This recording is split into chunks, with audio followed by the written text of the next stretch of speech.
Assalamualaikum warahmatullahi wabarakatuh. Nama saya Sarifah Aini, NIM 5173144028. Baiklah, di sini saya akan memaparkan tugas ujian akhir semester saya, mata kuliah pelayanan prima yang diampu oleh Dr. Anda Siti Wahida MSI dan Nur Basuki SPD MPD MPDT. Nah, di sini saya akan menjelaskan kebutuhan dan proses pelayanan. Baiklah, yang pertama, pengertian pelayanan prima. Pelayanan prima adalah suatu kegiatan atau urutan kegiatan yang terjadi dalam interaksi langsung antar seseorang dengan orang lain atau mesin secara fisik dan menyediakan kepuasan pelanggan. Adapun manfaat pelayanan prima, manfaat dari pelayanan prima salah satunya untuk upaya meningkatkan kualitas pelayanan perusahaan ataupun pemerintah kepada para pelanggan atau masyarakat, serta dapat menjadikan acuan untuk pengembangan. Adapun yang selanjutnya yaitu kebutuhan dan proses layanan. Kebutuhan manusia adalah suatu rasa timbul secara alami dari dalam diri manusia untuk memenuhi segala yang diperlukan pada kehidupannya.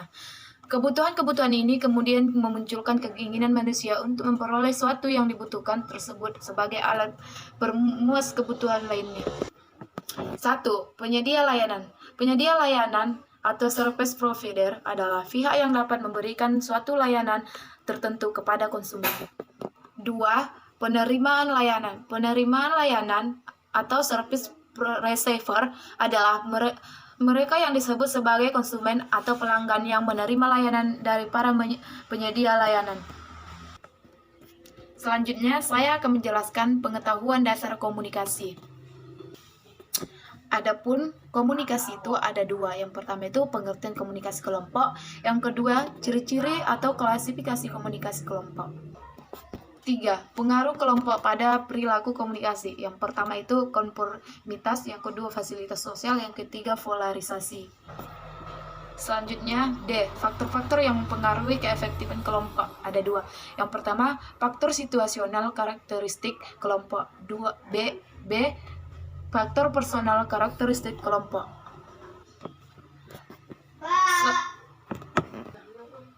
Selanjutnya, komunikasi massa.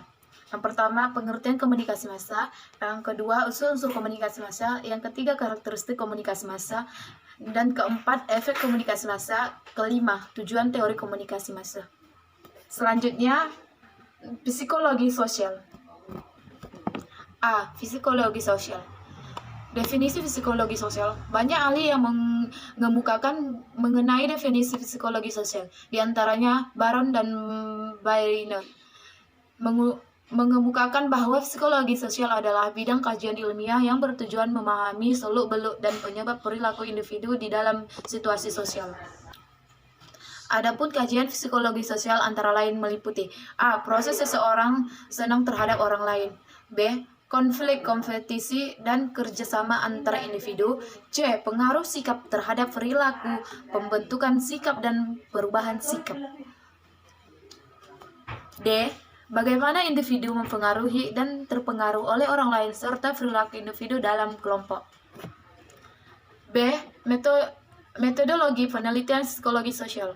Ada dua metodologi penelitian psikologi sosial yang sering digunakan, yaitu penelitian psikologi sosial adalah penelitian korelasional dan penelitian eksperimental. Selanjutnya, C. Faktor yang mempengaruhi perilaku. Setiap orang mempunyai sifat yang berbeda sehingga perilakunya pun berbeda. Dalam kenyataan banyak dijumpai orang yang bersifat terbuka dan tertutup. Selanjutnya, saya akan menjelaskan membangun motivasi berdasarkan budaya layanan prima. A. Pengertian motivasi. Motivasi berasal dari kata moyere yang berarti dorongan atau menggerakkan. Motivasi dalam manajemen hanya ditujukan pada sumber daya manusia umumnya dan bawahan khususnya. B. Tujuan motivasi. Yang pertama, meningkatkan moral dan kepuasan kerja karyawan, meningkatkan produktivitas kerja karyawan, mempertahankan kestabilan karyawan perusahaan, meningkatkan kedisiplinan karyawan, mengefektifkan pengadaan karyawan, menciptakan suasana dan hubungan kerja yang baik, meningkatkan loyalitas, kreativitas, dan partisipasi karyawan, meningkatkan kesejahteraan karyawan, mempertinggi rasa tanggung jawab karyawan terhadap tugas-tugasnya, meningkatkan efisien penggunaan alat dan bahan baku. C. Jenis-jenis motivasi ada dua. Yang pertama, motivasi positif atau insentif positif. Dua, motivasi negatif atau insentif negatif. Yang selanjutnya adalah pelaksanaan pelayanan prima berdasarkan konsep sikap dan penampilan. Yang pertama, pengertian arti sikap. Pengertian sikap secara umum adalah suatu pikiran, kecenderungan pada perasaan seseorang untuk mengenal aspek-aspek tertentu pada lingkungan yang seringnya bersifat permanen karena sulit diubah. 2. Kemampuan diri. Penampilan diri merupakan keberadaan seseorang yang dapat dilihat secara visual atau penampilan lahiriah seorang atau fisik. Yang ketiga, penampilan. Sebuah image dan representasi dari citra seseorang akan terlihat berdasarkan sebuah penampilan seseorang akan menjaga sebuah penampilan mereka agar terlihat baik. Selanjutnya, pelayanan kepada pelanggan dengan penampilan serasi. Yang pertama, pengertian penampilan serasi. Pengertian penampilan serasi adalah suatu bentuk citra diri yang terpancar pada diri seseorang dan merupakan sarana komunikasi diri kita dengan orang lain. Yang kedua, pelayanan kepada pelanggan dengan berpenampilan serasi. Setiap berhadapan dengan pelanggan adalah suatu kesempatan baru. Menunjukkan sikap yang baik adalah hal yang pertama dari prinsip 3A yang menjamin customer yang baik pada kesempatan acara tersebut.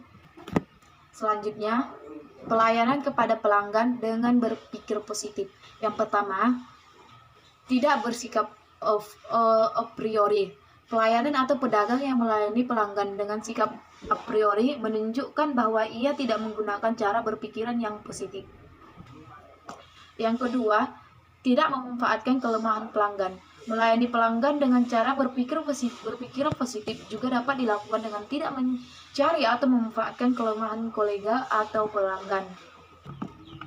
Yang selanjutnya, pelayanan kepada pelanggan dengan sikap menghargai. Pengertian pelayanan kepada sikap pelanggan dengan sikap menghargai.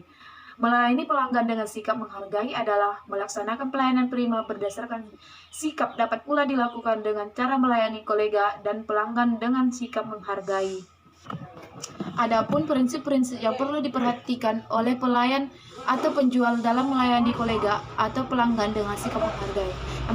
Yang pertama, menyapa kolega atau pelanggan yang baru datang dengan sikap dan tutur bahasa yang baik, ramah, sopan, dan bersahabat. Mendengarkan setiap permintaan kolega atau pelanggan dengan sikap penuh perhatian dan penghargaan. 3. Menciptakan suasana yang menyenangkan dengan sikap simpatik, sopan, santun, dan ramah tamah. 4. Melayani pelanggan dengan tetap berpikiran positif dan tidak mudah marah. Adapun prinsip-prinsip yang perlu diperhatikan oleh pelayan atau penjual dalam melakukan pendekatan persuasif kepada pelanggan.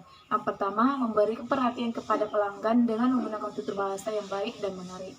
Selanjutnya, mempelajari terlebih dahulu harapan, kebutuhan, perasaan, dan karakter pelanggan.